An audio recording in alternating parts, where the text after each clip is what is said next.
Hello and welcome back to Ask Nobbins. After a week hiatus due to that Reinders analysis video, we are back. This is the weekly show where you guys submit your questions and I answer them in a hopefully informative, wry, humorous way. If you have any questions you want featured in next week's installment, then leave a comment underneath this video. Let's get straight to it. There were some very interesting questions in the comment section this week, and I've picked out a few of them. This one is from Kennedy Bell, who asks, can Cherki survive Pep?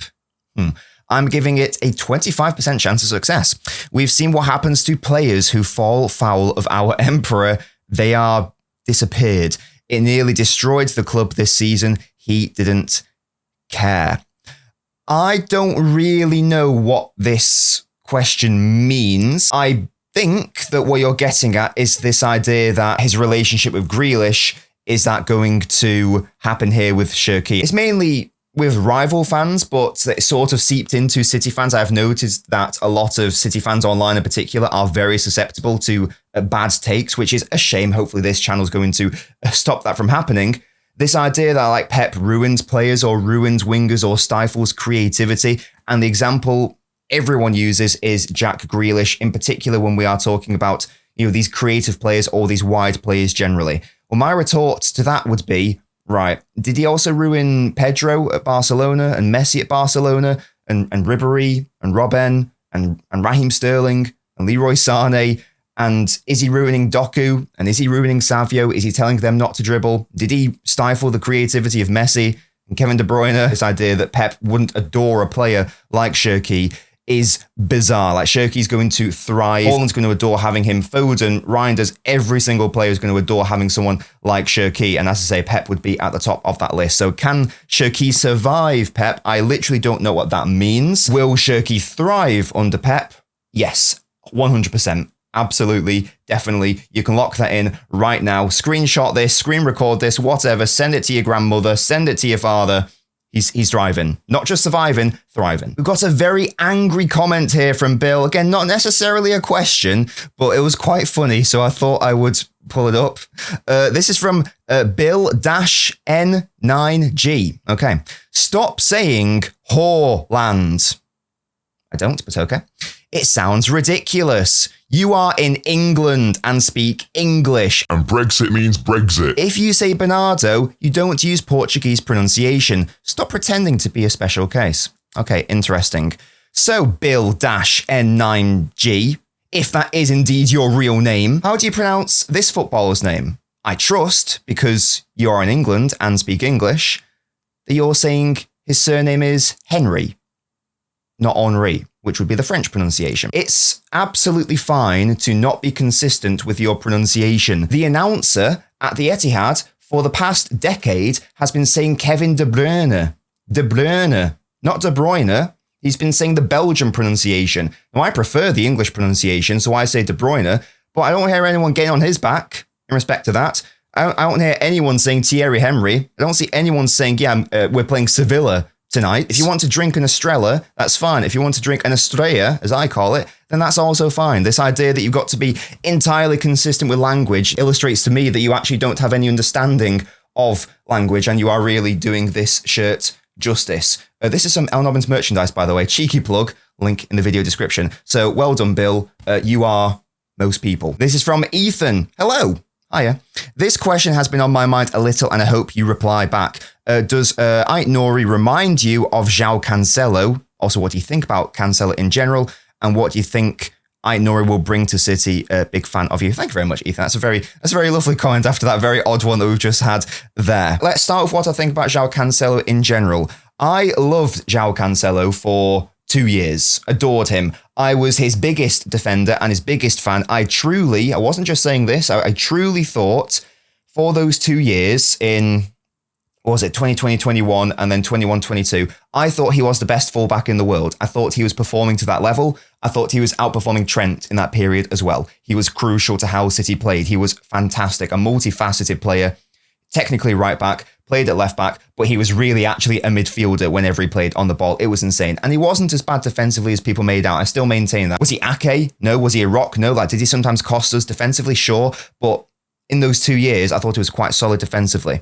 Don't like him in respect of his attitude because of what happened and the fact that he allowed Rico Lewis to kick him out of the club. That was quite funny, to be honest with you. He clearly had like an arrogance problem as well. Why does he not remind me of Ait Nouri? Well, first of all, I don't think there's the same attitude issue in the first instance, but the second instance is they aren't similar players at all. So Ait Nouri is going to be a player who is going to be more than happy to push out to that left side and hold the width out on that left side. João Cancelo, there's a big reason why João Cancelo and Jack Grealish never had any chemistry together. And it's because Jack Grealish was a player who would always want to start from the left but then drift in centrally. João Cancelo was basically a playmaker playing at left back, so he wanted to also occupy the same position. They had no chemistry, they had no dynamics. Whereas Guardiola and Foden a couple of seasons ago, or Guardiola and Grealish, basically Guardiola and anyone, Guardiola and Doku as well, and hopefully Ait Nouri and Marmoush and Ait Nouri and Foden, whoever it is, they're going to be more than happy to hold the width out on that left side and provide a different dimension. So I don't think they're the same at all, in all honesty. And that is a good thing, given the sort of wide players that we now have, particularly on that left side, particularly Marmoush, who's going to be starting on that left side, but drifting essentially. A partnership, heavy bunny ears there, of Marmoush and Cancelo would be horrendous on that left side for that very reason. For Marmoush to function properly, starting from the left, he needs an Ait Nouri. This is a question from Shameless Plug. Do you live stream anywhere else or make content anywhere else? You're damn right I do. I'm also live over on Twitch, twitch.tv/LNobbins every single Tuesday, Wednesday, Thursday evening. More of a chilled out vibe, usually to do with gaming. In fact, just look at this unbelievable gameplay. I ain't playing. I'll shoot you right here. It's not very nice. All right, I'll leave then. That's right. Just walk away, you coward.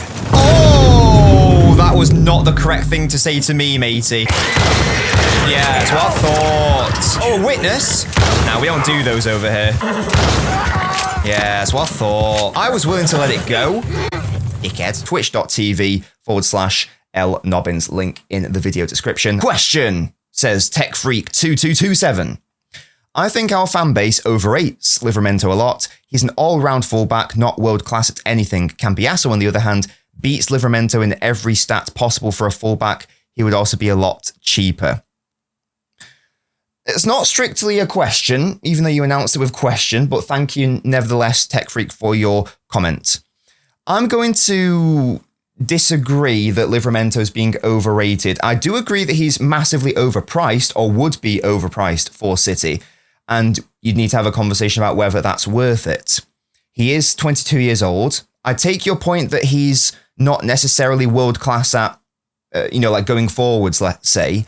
I don't think that's necessarily a problem. I would also say that that's partly informed by how Eddie Howe sets up Newcastle and deploys Livramento as well. We see when he plays for England youth sides, for example, he's able to showcase his more attacking skill set. I think in a different system, a different side, he absolutely would be able to showcase that as well. He is exceptional in respect of the defensive work as well, and also the utility as well. He can play at right back. He can also play at left back. I'd wager he could play right centre back in possession as well. I think he'd be solid enough for that also.